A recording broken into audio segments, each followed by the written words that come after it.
Now, keep lined up on the center line of the runway. Keep those wings level. That's it. You're doing fine.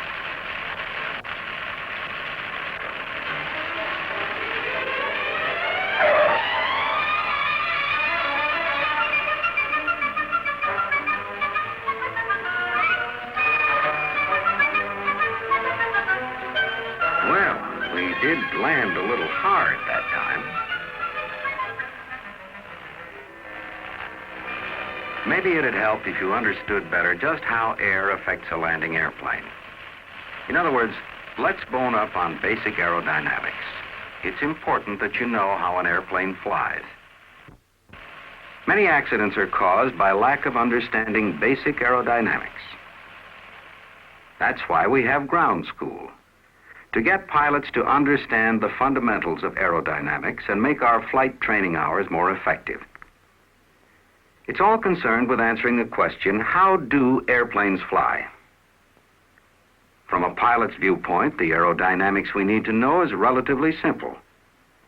It's enough to know that this whole field of physics called aerodynamics is largely concerned with the motions of air and other forces, and how these forces relate to the mechanics of flying. We don't need to get involved with the mathematical formulas with which aircraft designers deal. But if you asked an aeronautical engineer to answer our question of how an airplane flies, he'd say quite properly that, very simply put, it's primarily because lift equals the coefficient of lift times 1/2 rho, the atmospheric density factor times the velocity in feet per second squared times the total wing area in square feet. Of course, you don't have to be a graduate aerodynamicist to fly.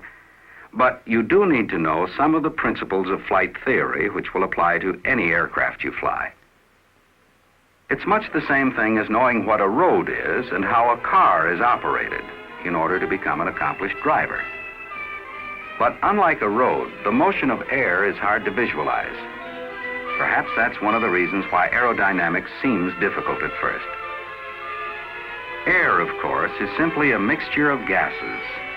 We live at the lower layer of the atmosphere. This not only makes it possible for us to breathe, but it is also the air that enables us to fly.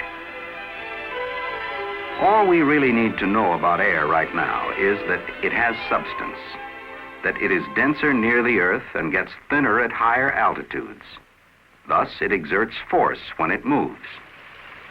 And as far as air being invisible, the aerodynamicists have come up with a way for us to see it in a smoke tunnel.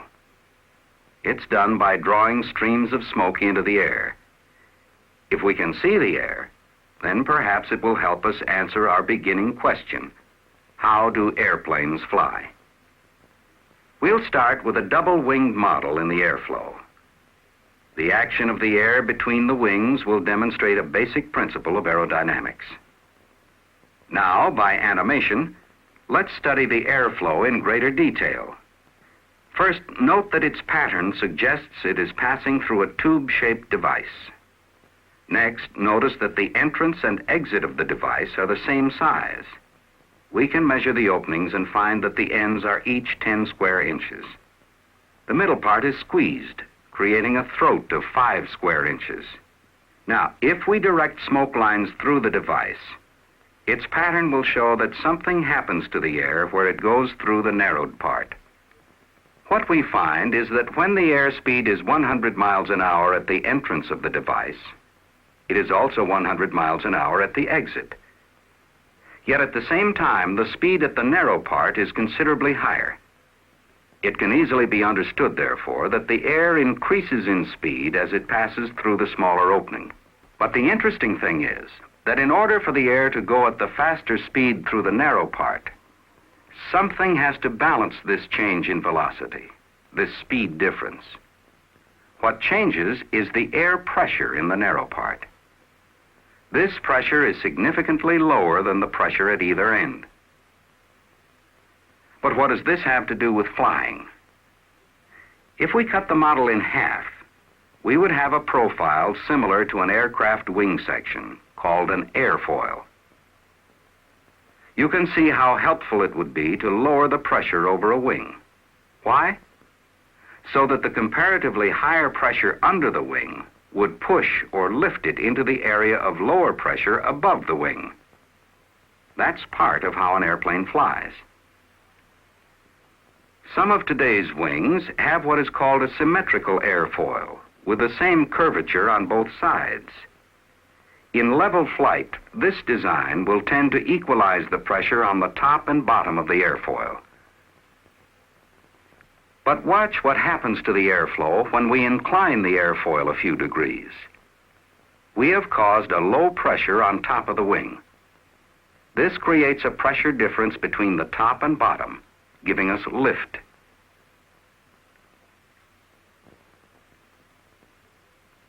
The airflow striking the fixed wing airfoil of an aircraft, or the aircraft itself, is called the relative wind. The direction of the relative wind is always opposite to and parallel with the flight path of the airplane. In level flight, therefore, the relative wind and the flight path are horizontal and parallel. The center line, or chord line of the airfoil, however, even in level flight, forms a small angle with the flight path. We call this angle the angle of attack.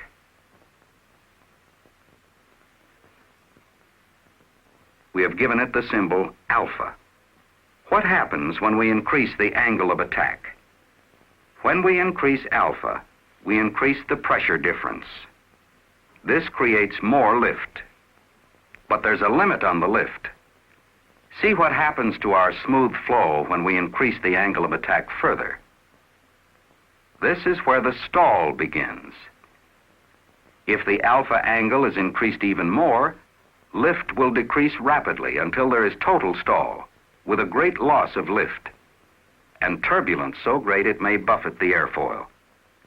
As a pilot, you'll need a healthy respect for stall. The three aerodynamic principles we've just seen, lift, angle of attack, and stall, are so important we ought to put tags on them. This symbol might serve to remind us of the principle of lift.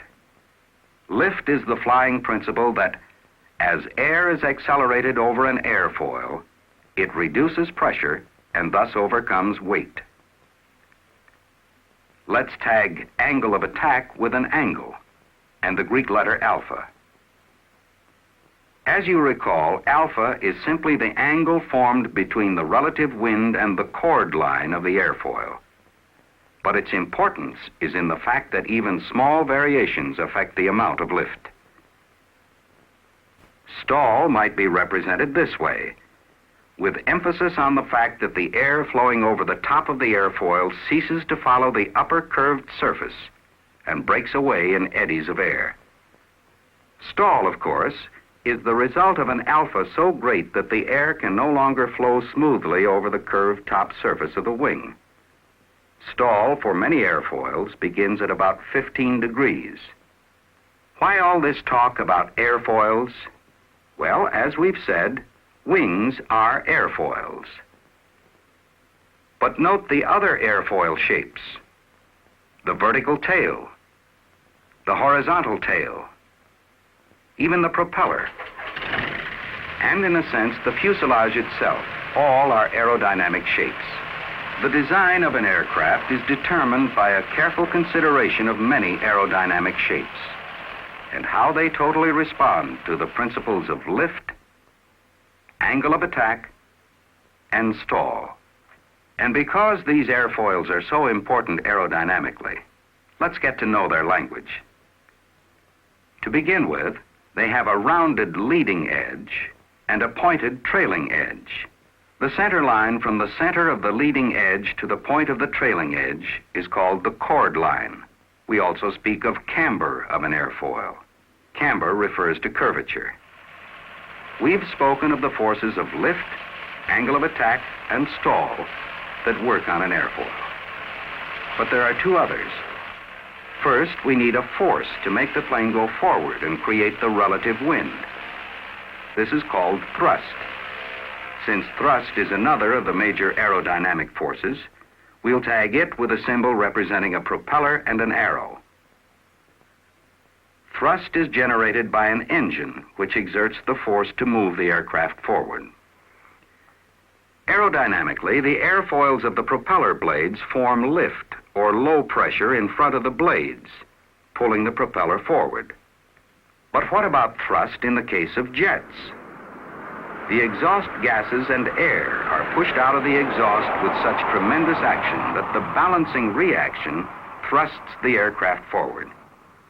But when the airfoil, or any object for that matter, is thrust through the air, there is a retarding force of air resistance and inertia. We call this drag. Let's represent drag as a backward arrow and a parachute. Drag, too, is one of our major aerodynamic forces. Now we've come to the point of examining all the forces acting on an airfoil in flight. Lift, we know, is what holds up the airplane. Putting it another way, it overcomes the weight of the airplane. Thrust is what moves the airfoil ahead and overcomes drag. When an airplane is flying straight and level and is not accelerating, these forces are in balance. Thrust equaling drag and lift equaling weight. But we don't just fly straight and level. We have to get up there and back down, and we want to move around. Suppose we increase power. We increase thrust, and while it is out of balance with drag, speed will increase. But drag will also increase with speed until these forces are in balance. By increasing the speed, we also increase the lift capability of the aircraft, because more air is flowing over the airfoil. The lift is maintained equal to weight by changing the angle of attack with speed. In steady level flight, all forces are in balance. Thrust equals drag, and lift equals weight. And this forces in balance relationship is so important a principle of aerodynamics that it too should have one of our tags. Let's make it with 4 equal arrows for lift, drag, thrust, and weight. But let's not leave our discussion of these forces without noting that they may be acted on or influenced by outside factors. As we've said, an airplane is a total of many aerodynamic shapes, but some of these are variable. That's how we control flight. The vertical tail has aerodynamic characteristics due to its shape. These cause it to move the fuselage from side to side as the rudder is deflected.